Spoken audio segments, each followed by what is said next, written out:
देखा ही तो है, इसमें कौन सा क्राइम कर दिया? ये क्या कर रहे हो? शर्म नहीं आती? मैडम नीचाई तो कर रहा हूँ, इसमें शर्म वाली कौन सी बात?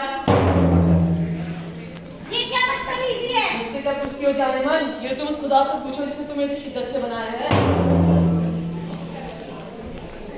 मेरा रास्ता नहीं रोका? अरे आपने तो हमारी सांसें रोक दी, हमने तो केवल रास्ता रोका है। गाड़ी चलाते वक्त लड़की को देख के सीटी बजाते हो, कोई एक्सीडेंट हो जाता तो? सीटी तो बजाई है, इसमें कौन सा क्राइम कर दिया? लोग देखते हैं, घूरते हैं, उसके बाद पूछते हैं हमने कौन सा क्राइम कर दिया। अपनी आंखों से सामने वाले के कपड़े उतार देते हैं, उसे नंगा कर देते हैं और फिर पूछते हैं देखा ही तो है। सीटी बजाते हैं, गाना गाते हैं और इसके बाद पूछते हैं कौन सा अपराध कर दिया।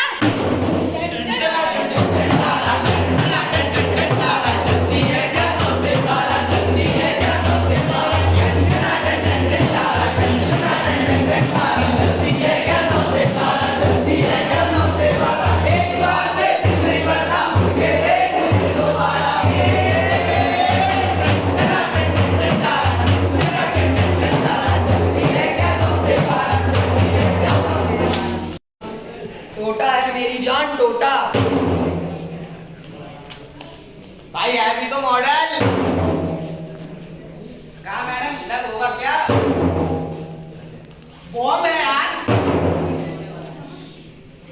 तीखी मिर्ची ऊपर से लेकर नीचे तक आग लगा दी। ओए ओए मेरी पिल्लो रानी। क्या गरम मसाला है। क्या फिगर है जाने मन? 36, 24, 36। क्या होता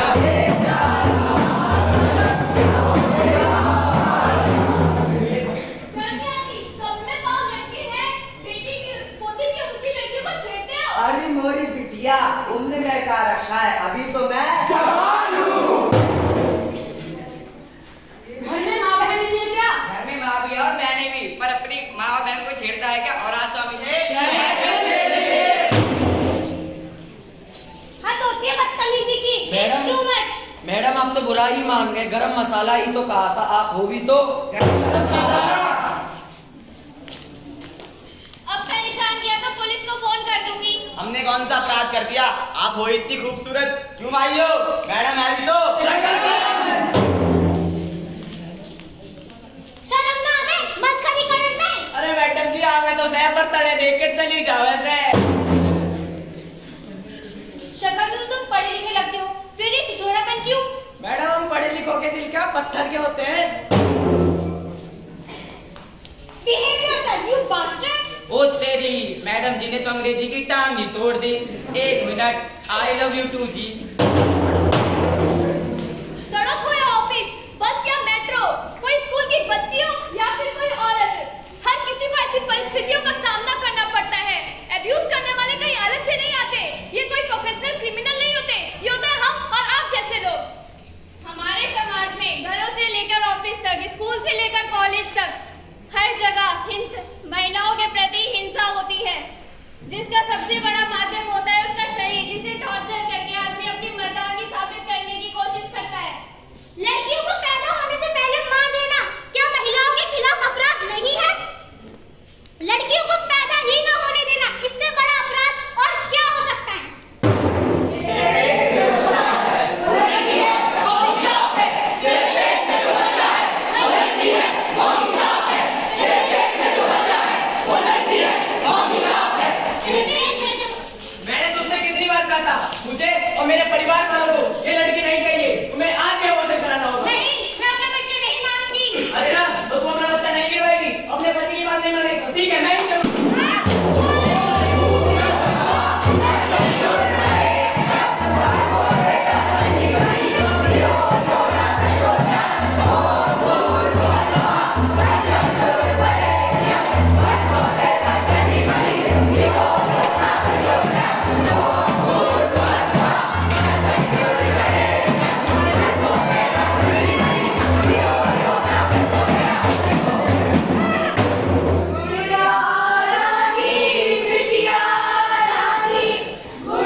जहाँ हर कदम पर लड़कियों से भेदभाव किया जाता हो।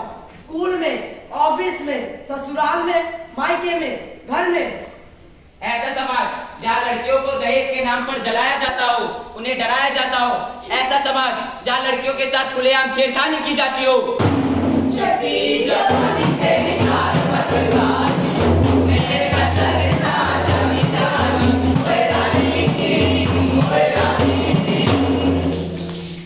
मैंने कितनी बार कहा है, मेरा पीछा मत किया करो। मैंने तुमसे कितनी बार कहा है, तुम हो इतनी खूबसूरत, हमसे रहा नहीं जाता। मैंने तुम्हें कई बार इग्नोर किया। अब तो मेरी शादी होने वाली है। अगर तुमने मुझे तंग किया, मैं अपने पेरेंट्स से बोल दूंगी। इतनी छोटी सी बात के लिए मम्मी पापा के पास जाने की क्या जरूरत है? तुम्हें शादी होने वाली है। आओ मैं तुम्हें खूबसूरत बना दूं। हाथ छोड़ो मेरा। इससे जाओ तुम्हें खूबसूरत बना दूं। हमने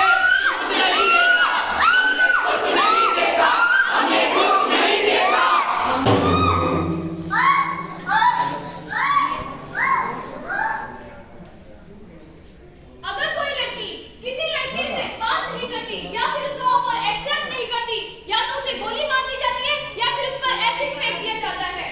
गोली मारना, तेजा फेंकना, ब्लेड से काटना और पेट्रोल डाल जिंदा जला देना अब आम हो चुका है। हमारे समाज के कुछ लोग कहते हैं कि अगर लड़कियां अंधेरा होने के बाद घर से निकलेंगी तो अत्याचार तो होगा ही, बलात्कार तो होगा ही।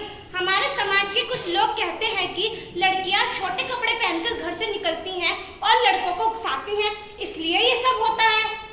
आप ही बताइए, 70 साल की बुढ़िया ने कौन से कम कपड़े पहने थे, या 2.5 साल की लड़की ने किसे उकसाया जो उसके साथ ऐसा हुआ? क्यों हम हर बार लड़कियों की अस्मिता पर ही सवाल उठाते हैं? घर के अंदर, गली मोहल्ले में, बस में, मेट्रो में या किसी भी पब्लिक प्लेस पर जब किसी महिला के साथ कोई यौन हिंसा हो रही होती है या कोई लड़का किसी लड़की को परेशान कर रहा होता है, उसे छेड़ रहा होता है, तब हम सब अपनी आंखें क्यों फेर लेते हैं? किसी लड़की या औरत पर कमेंट करने से पहले हम ये क्यों नहीं सोचते कि हमारे इस दुर्व्यवहार से, हमारी इस बदतमीजी से उसके दिलो दिमाग पर क्या गुजरती होगी? क्या कभी छेड़ने वाले ने ये सोचा है कि किसी लड़की को छेड़ने के बाद उसकी मानसिकता पर इमोशनली और फिजिकली क्या असर पड़ता होगा? एक बार, सिर्फ एक बार खुद को हम लड़कियों की जगह रखकर तो देखो, पता चल जाएगा कुछ ना कर पाने की कसक क्या होती है।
ला मैं खिलाता हूँ।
ऐसा कुछ नहीं हो सकता।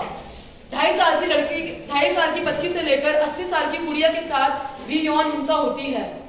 इसका जिम्मेदार कौन है? पुलिस, सरकार, प्रशासन या हम सब? द्वितीय विश्व युद्ध की एक कविता है। पहले वो मेरे शहर में आए, लोगों को मारा, मैंने कुछ नहीं कहा। फिर वो मेरे मोहल्ले में आए, मैं चुप रहा। फिर वो मेरी गली में आए, मैंने आंखें बंद कर ली। फिर वो मेरे घर पर आए जब मुझे बचाने वाला कोई नहीं था। हमारी चुप्पी ऐसे अपराधों को बढ़ावा देती है। हमें इसके आगे कुछ आवाज उठाने की जरूरत है, रिएक्ट करने की जरूरत है, कुछ एक्शन लेने की जरूरत है। किसी के घर, स्कूल, कॉलेज या कैंपस में किसी भी लड़की के व्यवहार में कुछ भी अलग लगता है तो उससे बात करें, ना कि उससे अगर आपकी बहन या दोस्त या कॉलेज में या घर में कोई भी लड़की किसी भी रिलेटिव या किसी भी पड़ोसी के बारे में कोई भी शिकायत करती है, उसकी बात को सुने, उसकी बात का विश्वास करें, ना कि उसे नजरअंदाज करें। फिजिकल एब्यूजिंग करने वाले कोई और नहीं होता और ना ही ये प्रोफेशनल क्रिमिनल होते हैं। ये कोई भी हो सकता है, पड़ोसी, दोस्त, रिश्तेदार, यहाँ तक कि हमारा भाई भी। अपराध सहना और अपराध को देखकर चुप रहना ना ही सामाजिक बल्कि कानूनी अपराध भी है।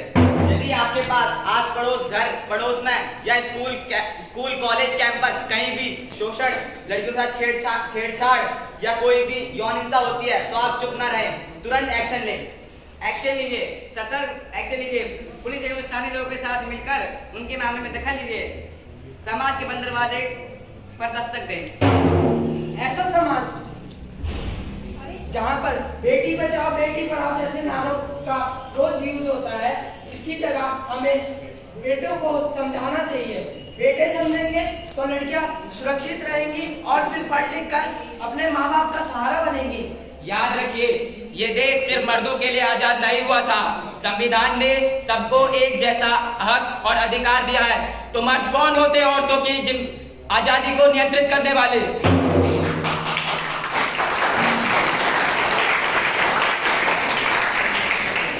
शुरुआत हमें खुद से करनी होगी। अपनी आंखें और कान खुले रखिए, अपनी आंखें और कान खुले रखिए। सावधान रहिए इस सफेदपोश भेड़ियों से। ये बात याद रखिए कि अगर किसी लड़की के साथ ऐसा होता है तो उसकी जिम्मेदार वह लड़की नहीं होती, उसके जिम्मेदार होते हैं आप और हम, जो अपने आंखें और कान इसलिए बंद रखते हैं ताकि कहीं हमें कोर्ट कचहरी या पुलिस स्टेशन के चक्कर न काटने पड़े। सबूतों के अभाव पर हम बार-बार अपराधी को छोड़ देते हैं, जिससे उनका हौसला और बढ़ जाता है गुनाह करने के लिए। क्या हम अपने समाज में लड़कियों के लिए एक सुरक्षित माहौल नहीं बना सकते? शुरुआत हमें खुद से करनी होगी। हम क्यों अपनी आवाज उठाने के लिए निर्भया जैसे हादसे का इंतजार करते हैं? क्या हम सब मिलकर समाज में ऐसा वातावरण नहीं बना सकते कि जहां लड़कियों के प्रति हिंसा का शिकार होना या उसके बारे में सोचना अपने आप में ही एक अपराध हो? दस्तक दीजिए समाज के दिमाग पर, उसकी सोच पर, उसके जहन पर। हम नुक्कड़ नाटक के जरिए दस्तक दे रहे हैं। आप सब भी दस्तक दीजिए और ये दस्तक आखिरी दस्तक होनी चाहिए। बस अब बहुत हुआ, अब और नहीं। महिलाओं के खिलाफ हिंसा अब और बर्दाश्त नहीं, अब और मंजूर नहीं, अब और मंजूर नहीं, अब और मंजूर नहीं, अब और मंजूर नहीं, अब और मंजूर नहीं, मंजूर नहीं। क्यों सर, मंजूर है क्या? मंजूर नहीं। अब और मंजूर नहीं, अब और मंजूर नहीं, अब और मंजूर नहीं।